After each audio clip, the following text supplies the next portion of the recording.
You're not going to give away any little spoilers at all? No, I don't think I want to spoil it. A couple of little things. Tease. Yeah, you're such a tease. Yeah.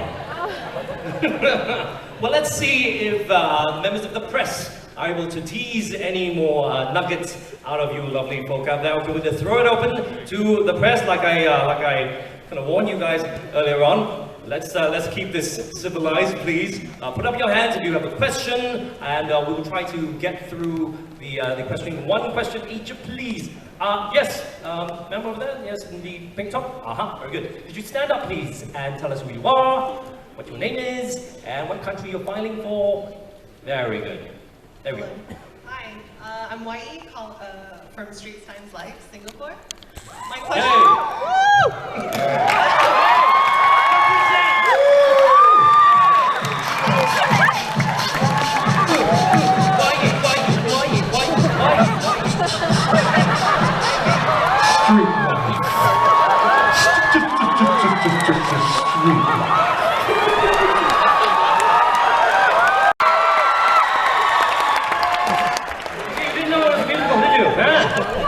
Okay, I did not expect that, but my question's actually for Jamie Foxx.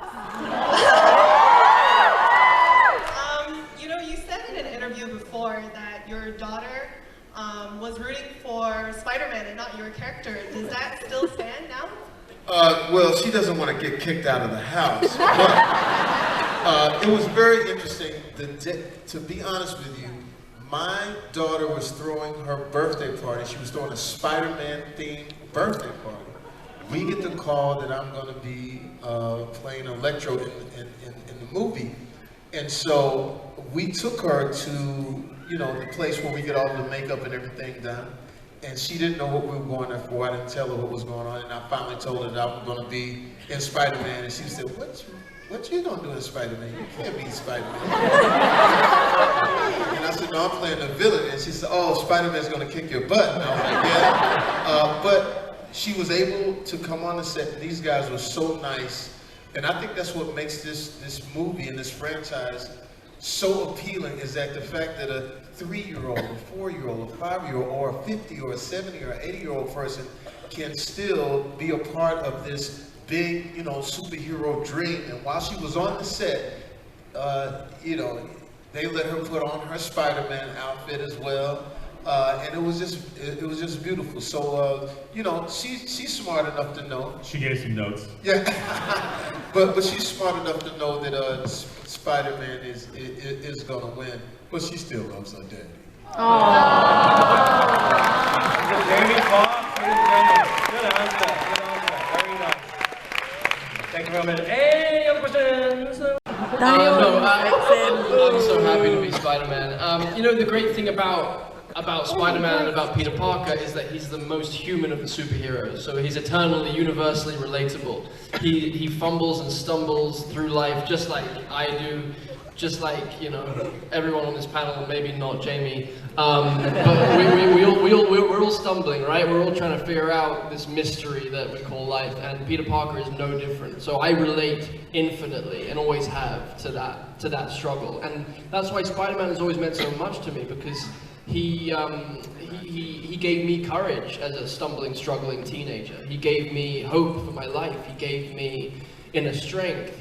I felt protected because of him. So he's always meant the world to me, and I can't believe I get to play him now. I'm getting a bit old. We gotta churn these movies out a little quicker, because I don't want to be a 58-year-old Spider-Man. But right now I'm relishing every single second of it, and especially being able to bring it to somewhere like Singapore. It's a border. This character just crosses borders everywhere it goes. Everyone adores this character. So to be able to represent this symbol and bring it to you guys is a deep honor for us.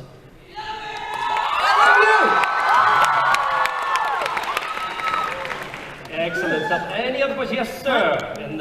Your first Halloween costume was the Spider-Man one in a Halloween party. Yeah. So, how different are the dreams from that 3-year-old to the dreams you have nowadays? It's pretty much the same. I still am that 3-year-old boy. My body is slightly bigger, and the suit is slightly tighter. But my mother made my first Spider-Man costume That's very sweet. Right? When I was 3 years old, it was my first Halloween costume. She handmade it. She's a genius, man. She makes cake. I'll go into my mother some other time. But she makes like, she's an amazing craftsperson. And there's a picture, I think, somewhere online with my brother in a Superman costume and me in a Spider-Man costume, and I just look very confused. I think I'm just like, I couldn't figure out what the web thing was. I knew I had to do something, but I think it was that. It was wrong. But I feel I'm the same little boy as I've ever been, and I'm filled with glee. It's a very nice moment. Yeah.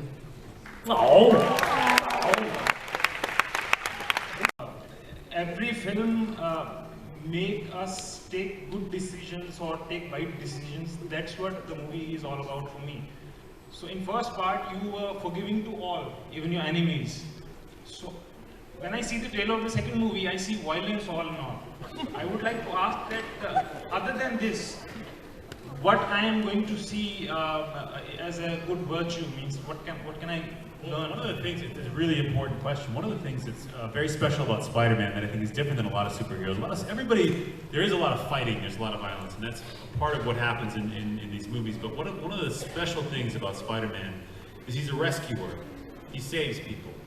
You know, that's what the webs are for. They create nets so that people can be saved, and that doesn't always require violence. And there's things about Spider-Man that I think are really special. He also empathizes, what you were saying, he empathizes with his enemies. And he tries to appeal to the better part of their nature. And I think that's a really important part of that character that I think is we try to incubate and foster in these movies.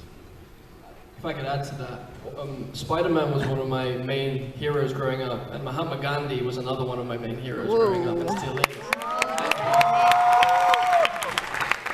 Beautifully symbolic human being, and I like the idea of Spider-Man being a pacifist.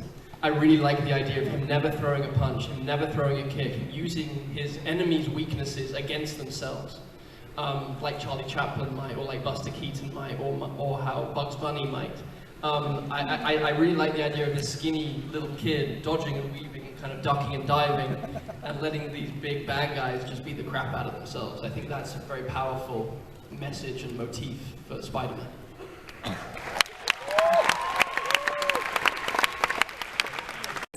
They just described, and his empathy is what I relate to most in him, and what drew me to him, and I think we can all learn a lot from the character.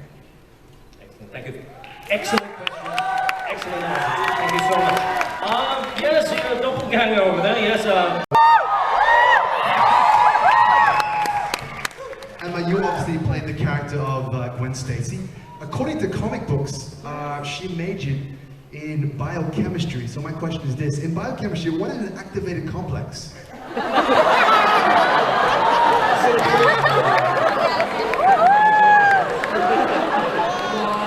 are you doing this? What did I ever do to you? Why?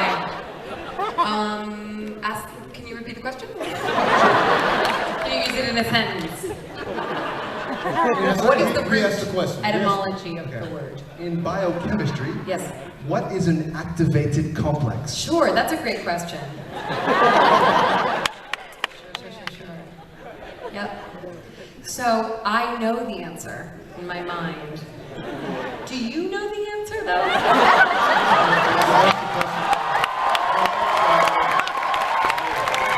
I'm not going to do your homework for you. Look it up. The answer I was looking for was actually... Welcome. Thank you. What? What's that? Oh, the answer I was looking for was actually the highest free energy state of a complex and going from reactions to products. Anyone can Google. But give a round of applause. Give a stone, everyone. Do you...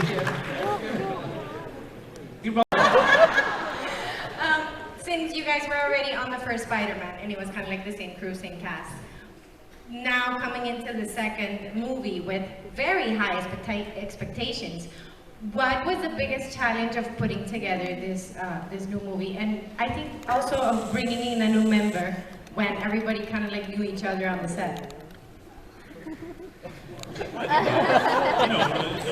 You're trying to find out new ways to test your hero, new ways to test Spider-Man. That's always difficult, but it was interesting because Spider-Man had evolved in a different way.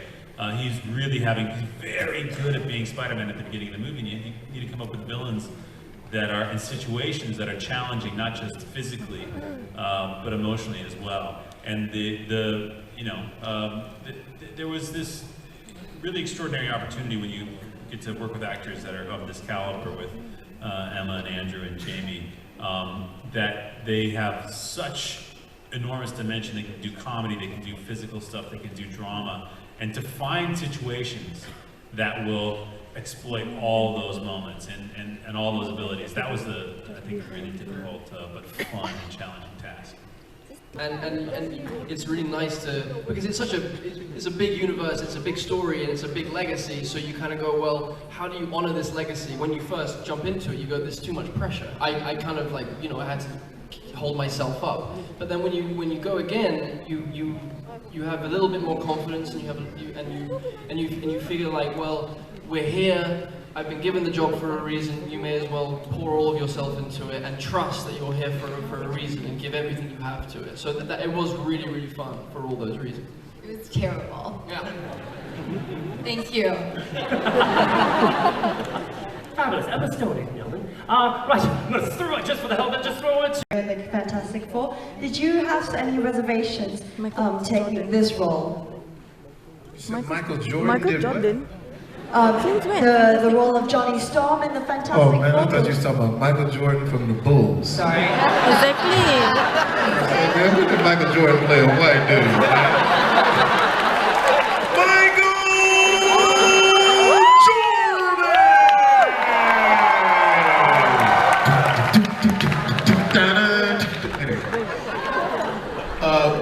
We're actors, we play characters, and sometimes it's the right time to play them.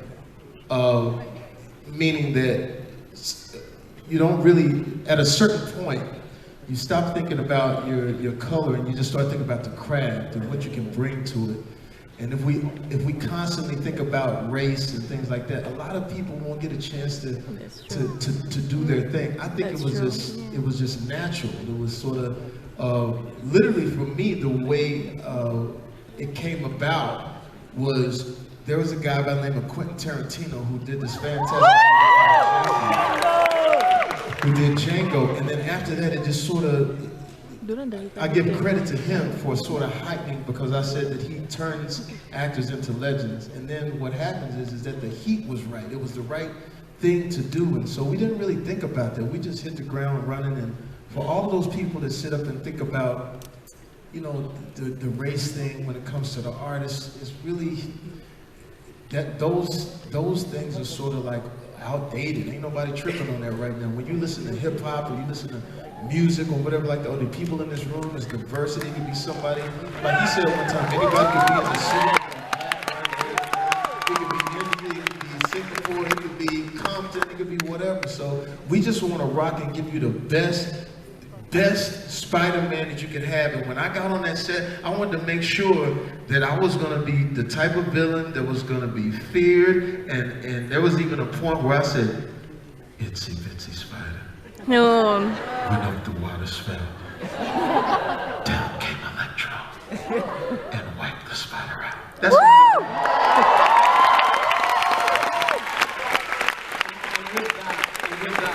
The next role I'm playing is Martin Luther King Jr. So like, if anyone has any criticism of that, just come and talk to me afterwards, and Jamie will be there by my side. Here. I know.